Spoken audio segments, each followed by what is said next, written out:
Madam the President, brothers and sisters in liberty, I spoke yesterday in the Palais des Nations and I explained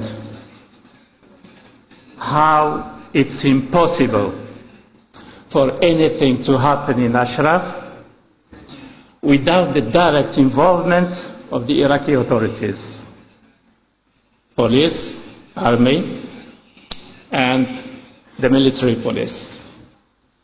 Nothing could happen without the express authorization and participation of the Iraqi army and police. So please, do not buy these stories that the government of Iraq doesn't know what happened. They did it to me in 2011, 8 April 2011, while the massacre was taking place in Ashraf. On Friday morning, 8 April 2011, I went to the house of the National Security Advisor, who is in charge of Ashraf Committee. I urged him to give the instructions to stop the massacre. He said to me, nothing is happening, and stop spreading rumors.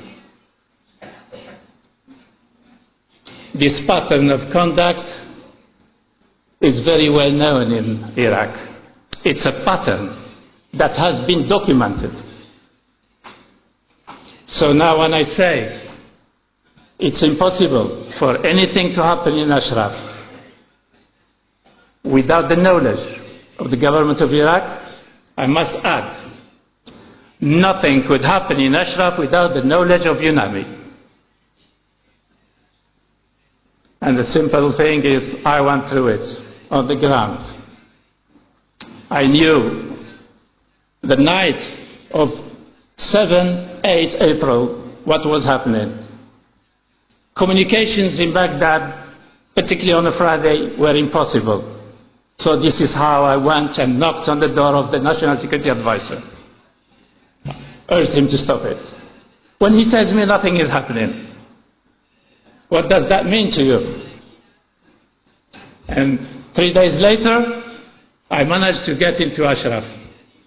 And I did the body count. And I came back with a report. And I went to all the authorities involved in the Prime Minister's office. They were in the meeting. And I said to them, here is the report. I personally counted 28 bodies. They looked at each other. They looked down. Nobody looked me direct to the face. So today, I'm going to repeat this. I'm going to say, I explained yesterday in the Palais des Nations the whole situation of Ashraf, and I'm telling anybody who doubts what I said, if they could question it while looking at me directly, face to face, eye to eye. Nobody could do that, because they know I'm right, because I know the truth on the ground and in the political sphere. Now let me tell you, a lot of people don't seem to know the mechanism of the United Nations. And this is why they believe in the United Nations, that it has miracle solutions. I tell you, UNAMI is not United Nations. UNAMI is a political organization within the United Nations. When I say political, it means it's not a humanitarian or a legal, or it does compromises. It compromises human rights for political expediency. I lived this for 3.5 years in Baghdad. I always begged everybody, please, our mission, when it comes to human rights, we cannot compromise. But unfortunately, this is the case. Human rights are compromised for political expediency. So now I also challenge whoever tells me that the 7 people abducted are not in the airport. I know the pattern, how it's done. And I know lots of cases where people are taken, put away, incommunicado, no records, and the easiest way to make somebody disappear is to arrest them, do not register them at all the detention places, have no registration office. So people who are not registered and kept incommunicado, you cannot detect them easily, you cannot find them. They easily disappear. So this is why I urge UNAMI, my former colleagues. I know they could do it. I urge the acting SRSG, my former colleague, Georgi Bustian. Please go tonight, not tomorrow. Go tonight and check them. You know where they are.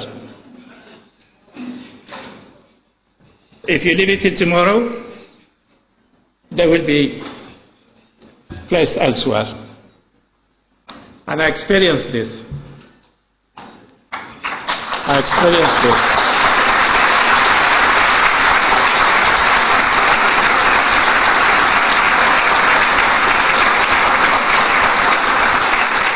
When the 36 in 2011, where they were moved from Al Khalif to the green zone in Baghdad,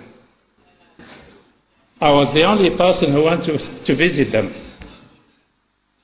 And because they were so approximately, so near to my residence, so I said to them, now you are my neighbors. I will visit you every day. Next day I went back to visit them, they disappeared. It took us another 10 days to find out that they were in El Muthanna in the airport. So please, my colleagues, my former colleagues in UNAMI, if you move tonight, you will save life. So I'm really, really concerned because I know the whole issue is to punish all Ashrafis for the fact that they have not separated themselves from their organization. The relocation plan, which I initiated, the relocation from Ashraf to Liberty, was to make sure that in the process the organization is disbanded, and in the process everybody will say enough is enough, we are going home. So that was the main purpose of relocating the residents of Ashraf to Liberty. But to their disappointment, to the government disappointment, nobody defected, nobody left the organization. Their move to Liberty brought them together more than ever. So this outraged everybody in the government of Iraq and in Iran. So what to do now? They've done everything to disband the organization, they failed. Now is to attack them and to eventually eradicate the whole organization. For the Iranian government, the issue is the leadership in Ashraf, and they estimated 200 people. They must be arrested, extradited. So, again, I will urge my former colleagues in UNAMI, please take action tonight, not tomorrow. Thank you.